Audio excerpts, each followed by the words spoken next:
Целият спортен свят тази седмица започва като надпортен свят. След като вчера във финала за Купата на България футболистите на Левски и Берое цели 4 пъти изпратиха топката високо над 7-метровата футболна порта.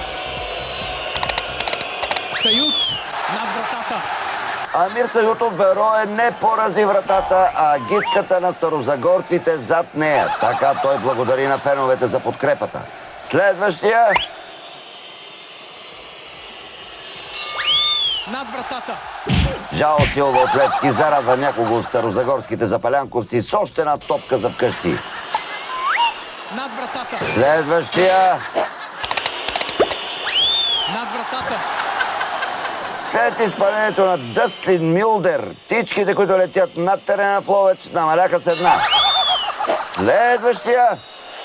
Крумов. Над вратата. А може би футболистите на двата отбора се състезават не кой пръв ще опъне мрежата, а кой пръв ще прехвърли стадиона.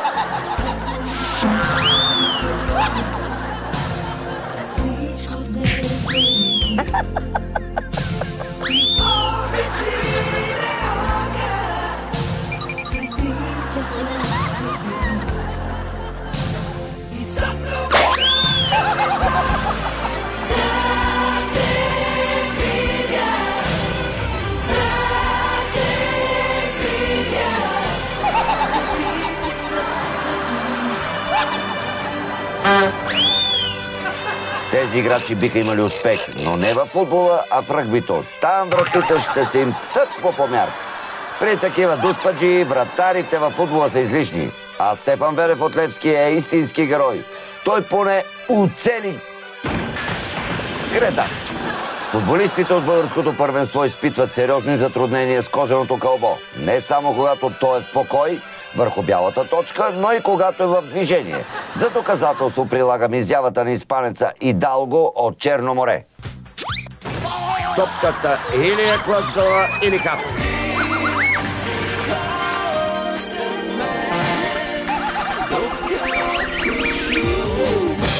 Продължаваме с още пострадали играчи. Този път на Локомотив Пловдив в градското дерби с Ботев. Удар в стената.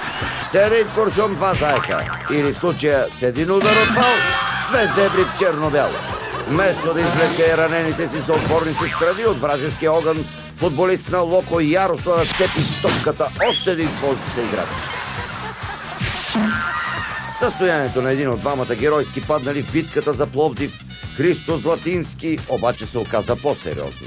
В този миг на напрегнато затишие коментаторът на матча избухна с реплика като бомбичка, хвърлена от феновете. Всичко по силите си правят, но виждаме, че вече има пулс. Коментаторът зад микрофона е нещо средно между доктор Куин лечителката и феномена Мартин Захариев. Усеща пулса на пациентите от разстояние, без да го напипва.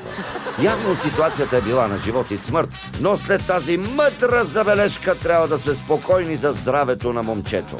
Виждаме, че вече има пулс. Крайно загрижени сме обаче за здравето на французина Ромей Нели от Левски, който е актуалният потърпещ в рубриката Златното ренде. Андрей Атанасов от Ботевраца нагледно показа какво се е случило с сънародниците на Ели, френските командоси, пишман-парашутисти в село Коиловци.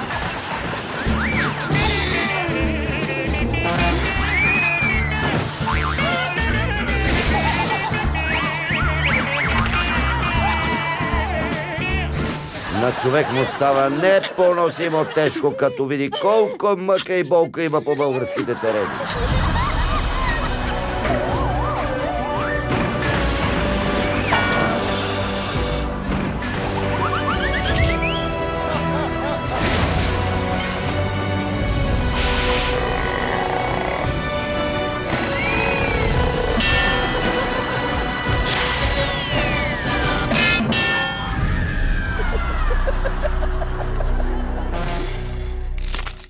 В матча Ботевраца Левски освен болка имаше и дуспа за сините. В този момент вратарят на домакините Христо Митов не просто застана под рамката, а направо излезе на дансинга.